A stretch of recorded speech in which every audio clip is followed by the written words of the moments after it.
যেন তিল ধরার ঠাঁই নেই। গাছের মাথায়, ভবনের ছাদে যে যেখানে পেরেছেন জায়গা করে নিয়েছেন খেলা উপভোগ করতে। এ যেন এক এলাহি কাণ্ড।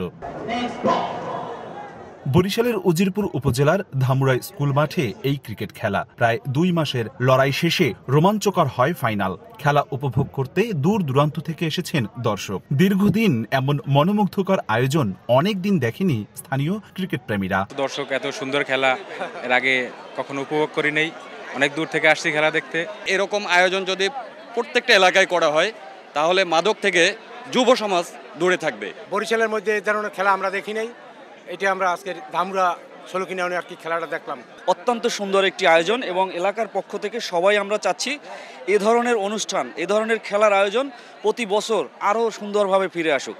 পুরো মাঠকে সাজানো হয়েছে রঙিন সাজে। সবুজ ঘাসের উপর বাহারি রঙের আলপনা দর্শকদের মন কাড়ে। আয়োজকরা জানান, বরিশাল বিভাগের বিভিন্ন জেলা উপজেলার 34টি টিম অংশ নেয় টুর্নামেন্টে। বিজয়ীদের জন্য মোটরসাইকেল, ফ্রিজ সহ আকর্ষণীয় পুরস্কারের ব্যবস্থা করা হয়। সাথে ট্রফি তো আছেই। চেষ্টা করেছি সর্বোচ্চটা দিয়ে খেলাটা উঠানোর জন্য। এই খেলাটা এত বড় জনপ্রিয় হইবে বা এত সুন্দরভাবে আমরা গুজগাছ করে খেলাটা এই পর্যায়ে আনতে পারবো আমরা কখনোই ভাবতে পারিনি।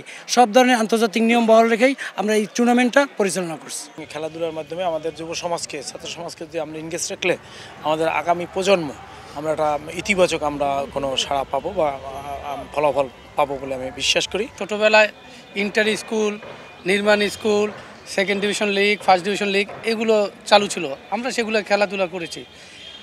এই যে গ্যাপ, যে ছাত্রদের মাঝে এখন মাদক ঢুকে গেছে, এই কারণে সামাজিক অবক্ষয়ের হাত থেকে সমাজকে রক্ষা করতে হলে সমস্ত যুব সমাজ, ছাত্র সমাজকে খেলাধুলা এবং যে সামাজিক কর্মকাণ্ডগুলো আছে সেগুলোর সাথে সম্পৃক্ত হতে হবে বলে আমি বিশেষভাবে মনে করি। পুরো আয়োজনের প্রধান পৃষ্ঠপোষকতা করেন কেন্দ্রীয় ছাত্রদলের সাবেক সাধারণ সম্পাদক সাইফ মাহমুদ জুয়েল। খেলা উপভোগ করতে বাংলাদেশ জাতীয়তাবাদী দল বিএনপির ও তার ছাত্র সংগঠন ছাত্রদলের স্থানীয় ও কেন্দ্রীয় নেতা এবং জাতীয় দলের ক্রিকেটাররা উপস্থিত হন। মাদককে দূরে রাখতে এ ধরনের খেলাধুলার আয়োজন আরও বাড়ানো দরকার বলে জানান তারা।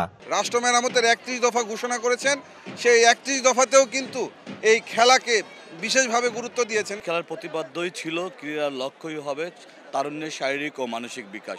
মাদকের ভয়াবহতা নির্মূলে নিশ্চয়ই খেলার অপরিহার্য। বাংলাদেশ জাতীয় দল আগামী রাষ্ট্রীয় পরিচালনার দায়িত্ব পেলে ইনশাআল্লাহ আমরা খেলাকে আরো বেশি প্রমোট করব।